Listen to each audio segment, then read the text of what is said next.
Hello friends, welcome to Balaji classes के YouTube channel पर आप सभी दोस्तों का हार्दिक स्वागत है। दोस्तों, मैं हूं पंकज राठौर और आज हम पढ़ने वाले हैं हिंदी सब्जेक्ट के बारे में। और उसमें जो टॉपिक चल रहा है हमारा वो है वर्णमाला। दोस्तों, आज हमारी वर्णमाला की दूसरी क्लास है। दोस्तों, जो हिंदी हम पढ़ रहे हैं वो मध्य प्रदेश जेल प्रहरी तथा मध्य प्रदेश एसआई के लिए स्पेशल हिंदी है। दोस्तों, जिस भी एग्ज़ाम में हिंदी आती है उसके लिए ये हिंदी बहुत महत्वपूर्ण है तथा इस हिंदी में अपन टॉपिक वाइज सभी जितने भी टॉपिक हैं सबको पढ़ेंगे तथा साथ में क्वेश्चन भी लगाएंगे ताकि एग्ज़ाम में आने वाले क्वेश्चन के बारे में हमें पता चल जाए। दोस्तों, आज की हमारी दूसरी क्लास है और मैं हूं पंकज राठौर। दोस्तों, आप सभी का हार्दिक स्वागत है। दोस्तों, अब हम शुरुआत करते हैं पढ़ने की। दोस्तों, मैं बता देता हूं आपको कि कल की क्लास में वर्णमाला में हमने क्या क्या पढ़ा था। दोस्तों, कल की क्लास में हमने ध्वनि, जो कि भाषा की सबसे छोटी इकाई है, उसके बारे में पढ़ा था तथा भाषा की सबसे बड़ी इकाई वाक्य के बारे में पढ़ा था। उसके बाद हमने पढ़ा था दोस्तों कि वर्ण के कितने भेद होते हैं। तो दोस्तों, हमने जाना था कि वर्ण के 3 भेद होते हैं, स्वर, व्यंजन तथा अयोगवा। तथा हमने जाना था कि स्वरों की संख्या कितनी होती है। स्वर की संख्या हिंदी में 11 होती है, संस्कृत में 13 होती है तथा कुल स्वर अगर एग्ज़ाम में आ जाता है तो उनकी संख्या 13 होती है। तथा दोस्तों, उसके साथ साथ हमने जाना था कि प्राकृत में स्वर की संख्या 10 होती है, पाली में 9 होती है तथा अपभ्रंश और अवहट में 11-11 स्वरों की संख्या होती है। उसके बाद दोस्तों, हमने जाना था कि व्यंजन कौन कौन से होते हैं तथा कितने प्रकार के होते हैं। उसके बाद हमने जाना था दोस्तों कि अयोगवाह कितने होते हैं। दोस्तों, हमने जाना था कि अयोगवाह 4 होते हैं। अगर एग्ज़ाम में 4 ऑप्शन में नहीं आता है तो 3 लगाना होता है तथा 3 नहीं आता है तो 2 लगाना होता है। उसके बारे में अपन सब विस्तार से चर्चा हैं। दोस्तों, आज का हमारा जो टॉपिक है वो है व्यंजन के भेद। दोस्तों, आज का हमारा टॉपिक व्यंजन के भेद हैं तथा हम जानते हैं कि व्यंजन के 3 भेद होते हैं। दोस्तों, व्यंजन के 3 भेद हैं। सबसे पहला व्यंजन का भेद है स्पर्श व्यंजन या वर्गीय व्यंजन। दोस्तों, इसको स्पर्श व्यंजन या वर्गीय व्यंजन इसलिए कहा जाता है क्योंकि ये एक तो वर्ग में होते हैं सभी, एक वर्ग के टाइप में। जैसे कि वर्ग जानते हैं ना, 5x5 का वर्ग होता है।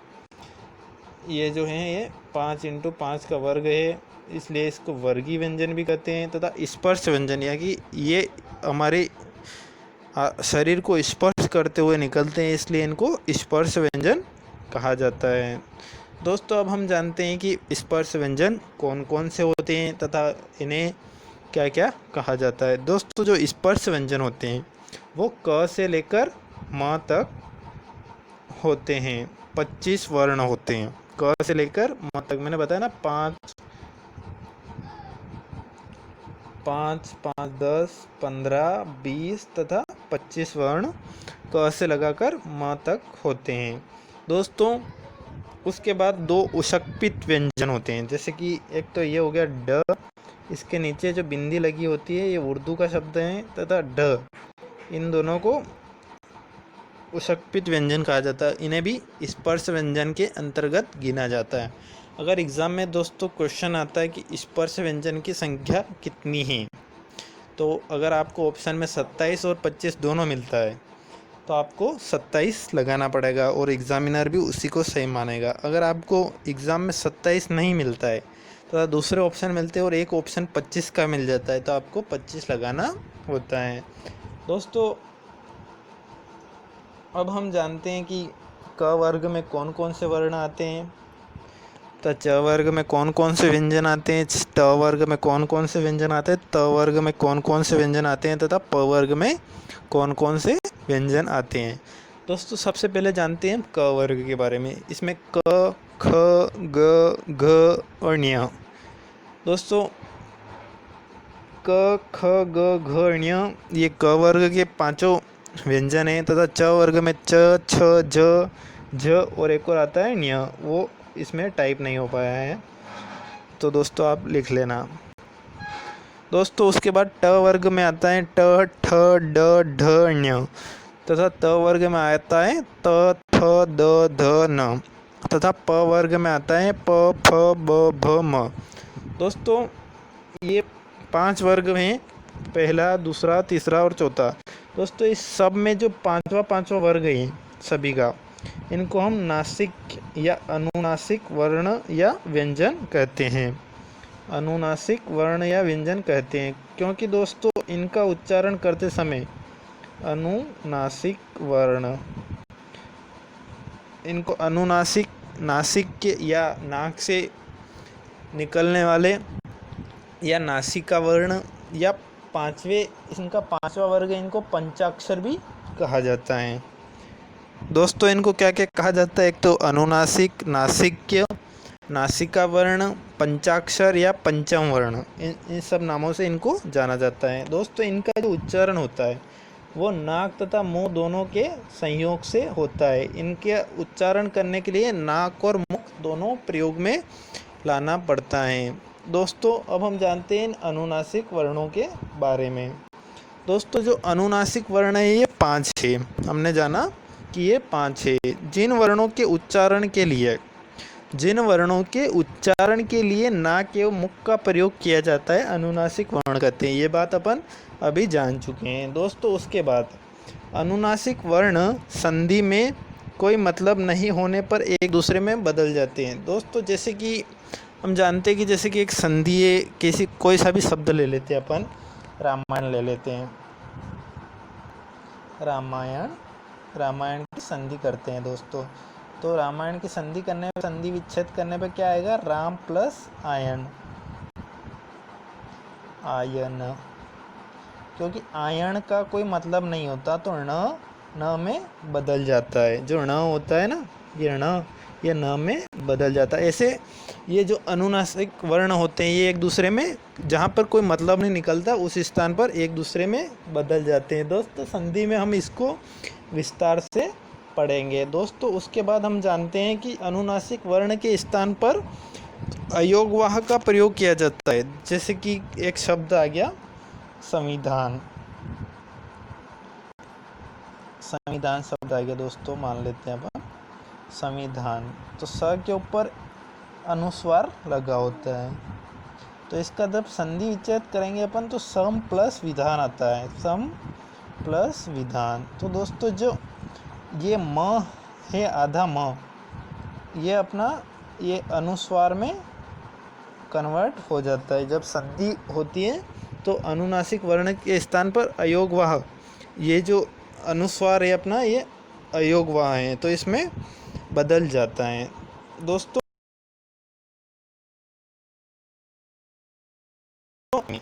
दोस्तों उशक्पित व्यंजन जो हैं वो ड और ड, इनके नीचे बिंदी लगी होती है, जो उर्दू में लगी होती है ना, इनको दोस्तों जो उशक्पित व्यंजन है इनको एक और नाम से जाना जाता है,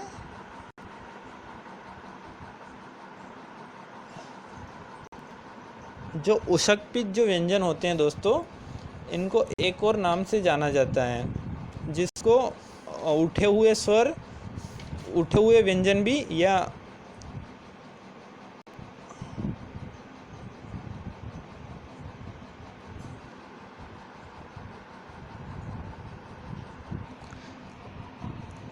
उठे हुए व्यंजन कहा जाता है, क्योंकि ये ऊपर उठकर बैठते हैं इसलिए इनको उठे हुए व्यंजन भी कहा जाता है। दोस्तों इनके बारे में जानते हैं। उशक्पित व्यंजन के बारे में, किसी भी शब्द के प्रारंभ में इनका प्रयोग नहीं होता है। दोस्तों जो उशक्पित व्यंजन है इनका प्रयोग किसी भी शब्द के प्रारंभ में नहीं होता है, या तो बीच में होता है या बाद में होता है। जैसे कि दोस्तों एक शब्द ले लेते हैं अपन सड़क, तो सड़क में जो ड है, जो उशक्पित व्यंजन ड है वो बीच में होता है, आगे नहीं होता है। गढ़ हो गया, लड़का हो गया, पढ़ना हो गया या मेंढक हो गया, इन सब में बीच में प्रयोग होता है। जैसे कि आप कोई भी ऐसा शब्द नहीं ला सकते जिसमें जो उशक्पित व्यंजन है उसका प्रयोग पहले होता हो। जैसे कि आप मान लो कि आप बोल दो कि सर नहीं होता है कि एक डंडा शब्द हो गया, इसमें उशक्पित व्यंजन आगे आ गया, तो दोस्तों ऐसा नहीं होता जी। ड है ना, ये उशक्पित नहीं होता, इसके नीचे बिंदी कभी नहीं होती। अगर ऐसा शब्द आपको देखने को मिलता है तो वो प्रिंटिंग मिस्टेक होती है। हिंदी में ऐसा कोई शब्द आज तक नहीं बना है जिसमें उषक्पित व्यंजन आगे हो, बीच में होगा या पीछे होगा। दोस्तों उसके बाद हम जानते हैं कर्कश या कठोर वर्ण कौन कौन से होते हैं। तो जो हमने ट वर्ग पढ़ा था स्पर्श व्यंजन का, वो जो पूरा ट वर्ग है उसके 4 आगे आगे के जो अक्षर हैं ट, ठ, ड और ढ, ये कर्कश या कठोर वर्ण हैं। इनको जब बोलते हैं तो अंदर से मतलब एक कर्कश या कठोरता की आवाज़ आती है। इनको मतलब बोलने के लिए अपना जो सिर पे हाथ रख के इनको बोलना तो वो हिलेगा, तो मतलब कठोर वर्ण हैं। दोस्तों अब हम जानते हैं कि अल्प प्राण और महाप्राण क्या होते हैं। दोस्तों अल्प प्राण की संख्या पूछ ली जाती है एग्ज़ाम में कि अल्प प्राण की संख्या कितनी होती है। तो दोस्तों मैं आपको बता देना चाहता हूँ कि जो अल्प प्राण होते हैं, ये जो हमने अभी वर्ग पढ़े स्पर्श व्यंजन में, इसका पहला व तीसरा व पांचवा वर्ण, 5 वर्ग है ना, इनका पहला, तीसरा व पांचवा जो वर्ण है, पांचवे, ये 5, 5, 10 और 5, 15, ये अल्प प्राण होते हैं। अल्प प्राण का मतलब होता है दोस्तों, अल्प मतलब कम और प्राण मतलब वायु। तो दोस्तों अल्प प्राण का मतलब होता है जिन वर्णों को उच्चारण करने में कम वायु निकलती है उनको हम अल्प प्राण कहते हैं। तो दोस्तों अल्प प्राण 15 होते हैं तथा कौन कौन से होते हैं। अगर एग्ज़ाम में क्वेश्चन ऐसा आ गया कि इनमें से अल्प प्राण कौन सा है, तो दोस्तों प्रत्येक वर्ग का पहला, तीसरा और पांचवा वर्ण अल्प प्राण होता है। दोस्तों जैसे मैं आपको दिखाता हूँ, जैसे कि पहला वर्ग हो गया अपना क, ख, ग, घ और ञ। तो दोस्तों इसमें पहला, तीसरा और पांचवा अल्प प्राण है। दोस्तों इनका उच्चारण करते समय कम वायु निकलती है, इसलिए इनको अल्प प्राण कहा जाता है। तथा दोस्तों अब हम जानते हैं महाप्राण के बारे में। दोस्तों महाप्राण की संख्या 10 होती है, क्योंकि 25 अपने टोटल स्पर्श व्यंजन है, जिसमें से अपन अल्प प्राण और महाप्राण को अलग अलग कर रहे हैं।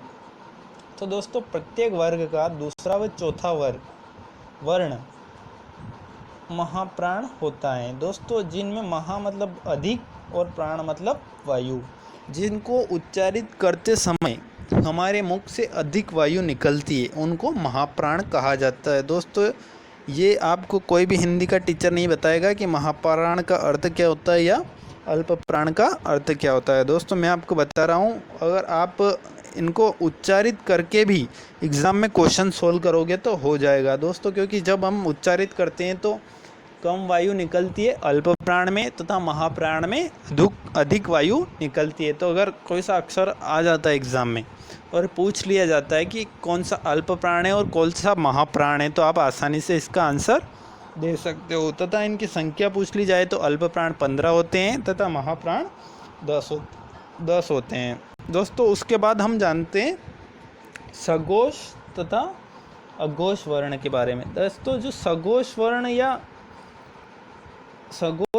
घोष वर्ण होते हैं उनकी संख्या दोस्तों 15 होती है।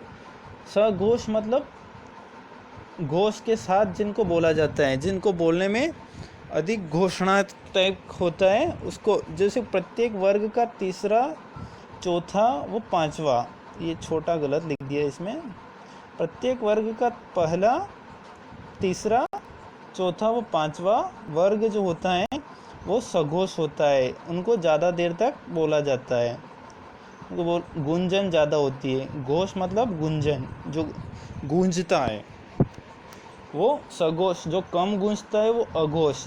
प्रत्येक वर्ग का पहला व दूसरा वर्ण, जैसे कि एक वर्ग हो गया क वाला, क वर्ग ले लेते हैं अपन, क, ख, ग, घ और ञ। तो दोस्तों इसमें से हम जानते हैं कि सघोष कौन कौन सा है, तो ये तीनों सघोष हैं और ये दोनों अघोष हैं। जो पहला व दूसरा है वो अघोष हैं, इनको उच्चारित करते समय कम गुंजन होती है तथा इनको उच्चारित करते समय अधिक गुंजन होती है। जिससे कि हम करके देखते हैं दोस्तों, क, ख, तो इनमें कम गुंजन होती है तथा ग, घ, ञ, तो इनमें ज़्यादा जो होती है वो गुंजन होती है, इसलिए इनको अघोष तथा इनको सघोष कहा जाता है। दोस्तों सघोष और अघोष आपको समझ में आया। दोस्तों अब उसके बाद हम जानते हैं कि अंतस्थ व्यंजन, जो व्यंजन का दूसरा भेद है वो है अंतस्थ व्यंजन। सबसे पहले हमने पढ़ा व्यंजन का पहला भेद स्पर्श व्यंजन, जिसमें हमने पढ़ा कि 25 व्यंजन होते हैं। दोस्तों उसके बाद हम पढ़ रहे हैं अंतस्थ व्यंजन। दोस्तों अंतस्थ व्यंजन यानी कि जो अंदर से आते हैं, अंदर से पैदा होते हैं, उनको अंतस्थ व्यंजन कहा जाता है। जैसे कि अपन बोल के देखते हैं य व र ल, ये गलत टाइप हो गया, य र व और ल।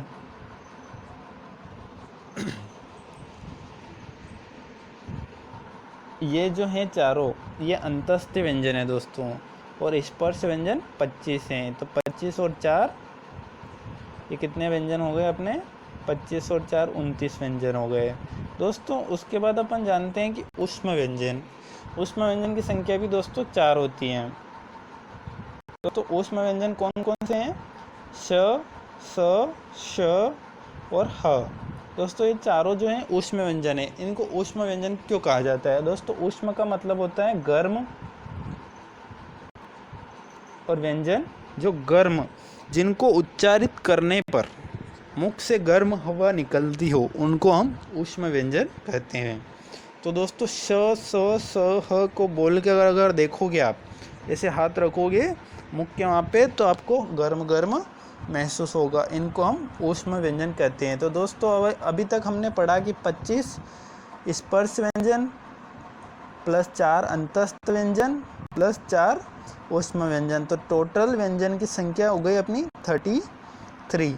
तथा कल की क्लास में हमने पढ़ा था कि 11 स्वर होते हैं। तो 11 प्लस 33 ये हो गए अपने 44 टोटल अक्षर।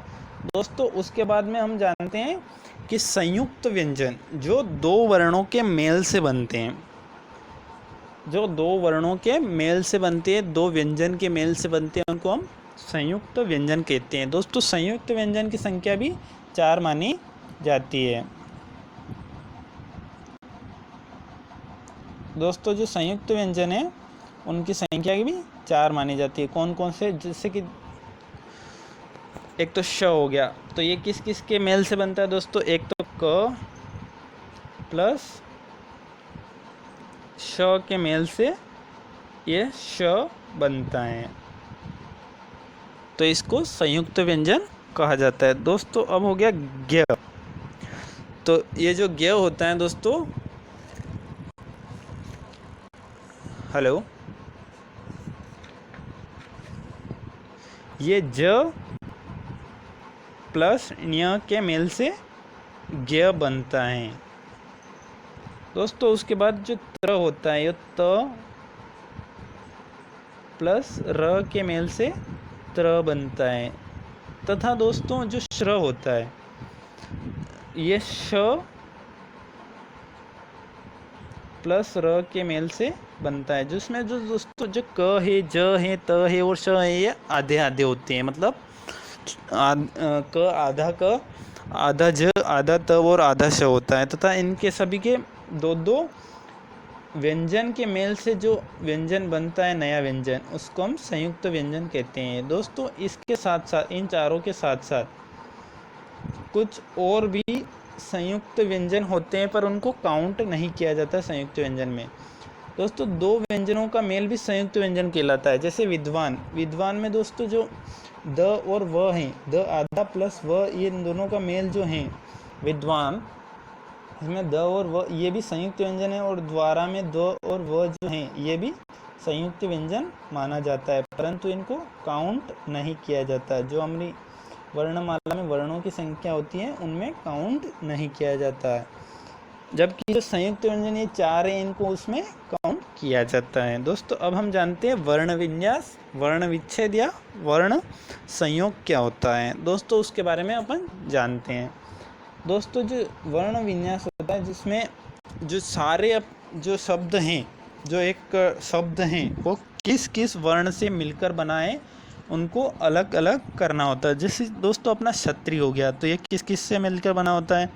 एक तो इसमें हो गया क, आधा क प्लस आधा श प्लस अ, तो ये श्र हो गया। फिर त्री, तो दोस्तों अपना जो त है वो आधा त, त्री है वो त प्लस र, आधा र प्लस ई से मिलकर बना है। तथा जो य है वो आधे य प्लस अ से मिलकर बना है। तो ये जो हो गया इस छतरी का वर्ण विन्यास या वर्ण विच्छेद हो गया। और अगर ये दिया हो अपने को तो इससे इसका वर्ण संयोग क्षत्रिय हो जाता है। तो दोस्तों ये है वर्ण विच्छेद या वर्ण संयोग या वर्ण विन्यास इसको कहते हैं, जिसमें सभी वर्णों को अपने को अलग अलग करना होता है। दोस्तों जैसे कि विज्ञान हो गया, तो विज्ञान को कैसे हम वर्ण विच्छेदित करेंगे? दोस्तों जैसे कि व, आधा व प्लस छोटी ई प्लस ज प्लस न्य प्लस अ प्लस आ प्लस न प्लस अ। तो दोस्तों ये विज्ञान का वर्ण विच्छेद हो गया। वर्ण विच्छेद से कभी कभी क्वेश्चन बन जाता है दोस्तों। आपको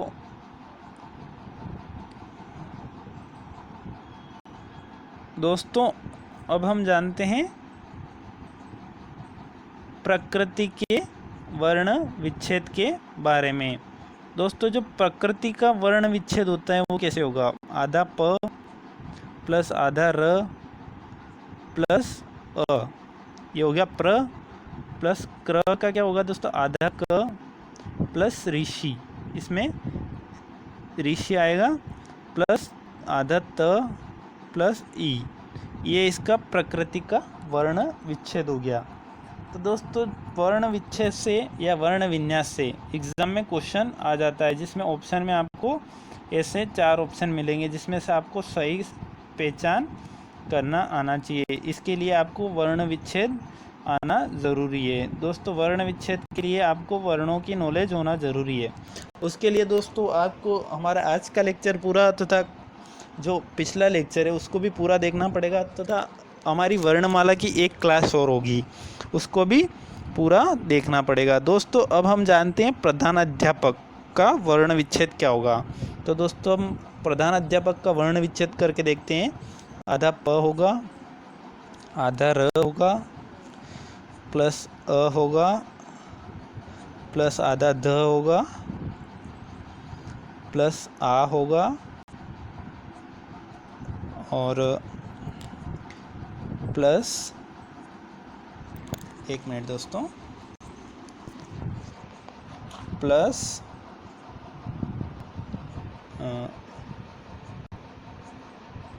अध्यापक का वर्ण विच्छेद हम फिर से करेंगे। दोस्तों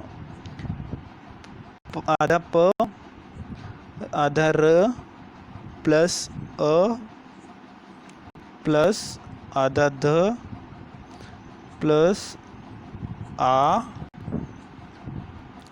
प्लस आधा न प्लस आ प्लस आधा ध प्लस आधा य प्लस आ प्लस आधा प और प्लस अ और प्लस आधा क और प्लस अ, ये हमारे प्रधान अध्यापक का वर्ण विच्छेद हो जाएगा। दोस्तों ऐसे वर्ण विच्छेद से एग्ज़ाम में क्वेश्चन आ जाता है। दोस्तों अब हम जानते हैं कि एग्ज़ाम में कौन कौन से क्वेश्चन आते हैं वर्णमाला से, वर्णों की संख्या से रिलेटेड जो आते हैं। दोस्तों कल की क्लास में हमने जाना था कि स्वर की संख्या जो होती है, जो स्वर की संख्या होती है दोस्तों वो 11 होती हैं। हिंदी की जो बात करें अपन, पूछा जाता है एग्ज़ाम में क्वेश्चन कि हिंदी में स्वर की संख्या कितनी होती है। तो दोस्तों हिंदी में स्वर की संख्या 11 होती है। तथा उसके बाद हमने आज पढ़ा कि वर्णों जो हमारे व्यंजन हैं उनकी संख्या 33 हैं। जो कि हमारे स्पर्श व्यंजन, अंतस्थ व्यंजन और सूक्ष्म व्यंजन है। उसके बाद दोस्तों हमने जाना कि 4 हमारे संयुक्त व्यंजन हैं। तो दोस्तों ये हमारे 48 वर्ण हो गए जो हमारी वर्णमाला में हैं। दोस्तों 48 कब ऑप्शन, जब ऑप्शन में 54, 52 नहीं हो तब आपको 58 वर्णों की संख्या को सही मानना है। दोस्तों उसके बाद जानते हैं अपन कि 54 में कौन कौन से वर्ण आते हैं। अगर ऑप्शन में दोस्तों 54 आ गया कि हिंदी में वर्णों की संख्या कितनी है, अगर ऑप्शन में 54 भी है और 48 भी है तो आपको 54 को सही मानना पड़ेगा। क्यों मानना पड़ेगा दोस्तों, मैं वो बताता हूँ आपको। दोस्तों जो हमारे उषक्पित व्यंजन है उनकी संख्या है 2 तथा 2 हमारे अयोगवाह, 2 हमारे अयोगवाह हो गए तथा र के 2 अलग अलग रूप होते हैं। दोस्तों 2 र के अलग अलग रूप होते हैं, एक तो ये वाला और एक जो नीचे लगता है वो वाला, और एक जो ऊपर ऐसे उड़ता हुआ लगता है ये वाला। ये दोनों र के अलग अलग रूप हैं, इनको भी काउंट किया जाता है। 2, 4, 6 प्लस 48 ये हो गए अपने 54। दोस्तों अगर 54 ऑप्शन में नहीं है और 52 अगर ऑप्शन में है तो ये जो र के अलग अलग 2 रूप हैं इनको काउंट नहीं किया जाएगा और आपको 52 जो हैं उस ऑप्शन को सही करना पड़ेगा। अगर 54 ऑप्शन में है और 52 भी है और 48 भी है तो आपको 54 को सही मानना पड़ेगा। दोस्तों अगर 54 ऑप्शन में नहीं है, 52 है और 48 है तो आपको 52 को सही मानना पड़ेगा। दोस्तों अगर ऑप्शन में 52 भी नहीं है, 54 भी नहीं है और 48 है तो आपको 48 को सही मानना पड़ेगा। दोस्तों 3 एग्ज़ाम में 3 अलग अलग क्वेश्चन आ सकते हैं, कह नहीं सकते कि कौन से एग्ज़ाम में कितने ऑप्शन दिए जा सकते हैं। दोस्तों अब हम जान लेते हैं कि एक बार और मैं सबकी डिटेल से बता देता हूँ कि हमारे जो स्पर्श व्यंजन है, स्पर्श व्यंजन जो है हमारे 25 हैं, 2 उषक्पित व्यंजन है और 4 अंतस्थ व्यंजन है, 4 ऊष्म व्यंजन है, 4 संयुक्त व्यंजन है। तो इनकी संख्या हो गई दोस्तों हमारी 50 प्लस 2 अयोगवाह, जो अनुस्वार जो ऊपर बिंदी लगती है और हलंत जो 2 बिंदियाँ पीछे लगती, इनको वर्णमाला में के वर्णों में काउंट किया जाता है। तो ये हो गया अपना 50 प्लस 2 52 और 2 रर्रा के जो रूप होते हैं अलग अलग, एक तो ये वाला और एक ये नीचे जो लगता है जैसे प्र में लगता है ना ये वाला, तो ये वाला और ये एक महर्षि में जो ऊपर लगता है ना पीछे वो वाला है। तो इन टोटल संख्या इसकी दोस्तों, उसके बाद हम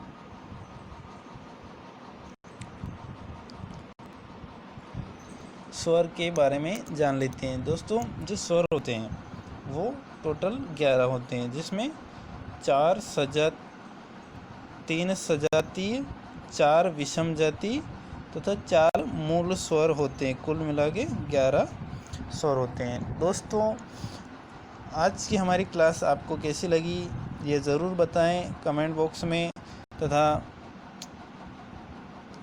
हमारे चैनल को सब्सक्राइब ज़रूर करें और इस वीडियो को लाइक करें और ज़्यादा से ज़्यादा शेयर करें ताकि आपके दोस्तों को भी इसके बारे में पता चल सके। दोस्तों ये जो बैच चल रहा है हमारा,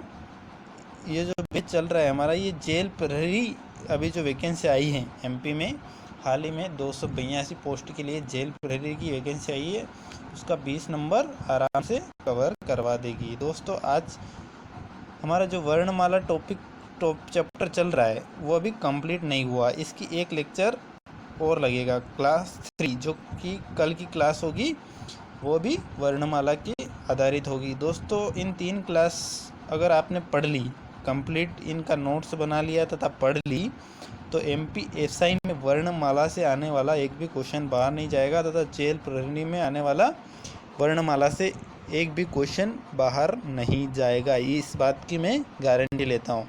दोस्तों आप हमारे चैनल को सब्सक्राइब ज़रूर करें तथा इससे पहले वाली क्लास, फर्स्ट क्लास देखने के लिए हमारे इस डिस्क्रिप्शन बॉक्स में जाकर लिंक मिल जाएगी आपको, तथा चैनल पे भी वीडियो आसानी से प्रोवाइड हो जाएगा, तो आप उसको भी देख लीजिए ताकि सीक्वेंस से आप कोर्स पढ़ें, जिससे कि आपका पूरा कोर्स कंप्लीट हो जाए। और हिंदी में अगर आप एसआई की तैयारी कर रहे हैं तो 70 नंबर की हिंदी आती है। जो अपना एमपी एसआई की एग्ज़ाम होती है ना, उसमें 70 नंबर की हिंदी आती है, जिसको हम इस जो हमारा अभी जो चल रहा है, हमारा जो ये सेशन चल रहा है हिंदी स्पेशल की जो बैच चल रही है, ये बिल्कुल फ्री है, यूट्यूब पे फ्री चल रही है। केवल आपको हमारे चैनल को सब्सक्राइब करना है तथा वीडियो को लाइक करना और ज़्यादा से ज़्यादा शेयर करना है। इसमें आपको संपूर्ण कोर्स हिंदी का पूरा सिलेबस करवा दिया जाएगा। दोस्तों, एक क्लास रोज़ अपलोड होगी तथा तीसरी क्लास हमारी कल होगी। दोस्तों, जो एसआई में 70 नंबर के क्वेश्चन आते हैं, उसमें से 65 ग्रामर से होते हैं तथा 5 नंबर का गद्य होता है, और 60 ग्रामर से होते हैं, 5 नंबर का गद्य होता है और 5 नंबर का पद्य होता है। दोस्तों, गद्य पद्य भी हम इस कोर्स में कंप्लीट करेंगे। तथा उसके साथ साथ दोस्तों मैंने एक लेक्चर और डाला था यूट्यूब पे, मध्य प्रदेश की पत्र पत्रिकाओं। दोस्तों, उस लेक्चर को भी आप ज़रूर पढ़ लें, डिस्क्रिप्शन बॉक्स में आपको उसकी भी लिंक मिल जाएगी। दोस्तों, ये सभी लेक्चर आप आसानी से हमारे बालाजी क्लासेस के यूट्यूब चैनल पर जाकर आसानी से पढ़ सकते हैं। तथा दोस्तों, ये सब आपके लिए फ्री में उपलब्ध हैं। बालाजी क्लासेस पे मैं हूँ दोस्तों पंकज राठौड़, आप सबसे विदा लेता हूँ। कल की क्लास में मिलते हैं, क्लास नंबर 3, वर्णमाला की क्लास नंबर 3 में। दोस्तों, उसके बाद हम संधि वाला चैप्टर लेंगे तथा 2 या 3 क्लास में संधि का चैप्टर कंप्लीट करने के बाद शब्द के भेद पढ़ेंगे। दोस्तों, ऐसे करके हम धीरे धीरे जेल प्रहरी की एग्ज़ाम होने से पहले हिंदी का पूरा कोर्स कंप्लीट कर लेंगे। थैंक यू दोस्तों, धन्यवाद। आप हमारे चैनल को सब्सक्राइब ज़रूर करें और वीडियो को ज़्यादा से ज़्यादा लाइक ज़रूर करें। Thank you.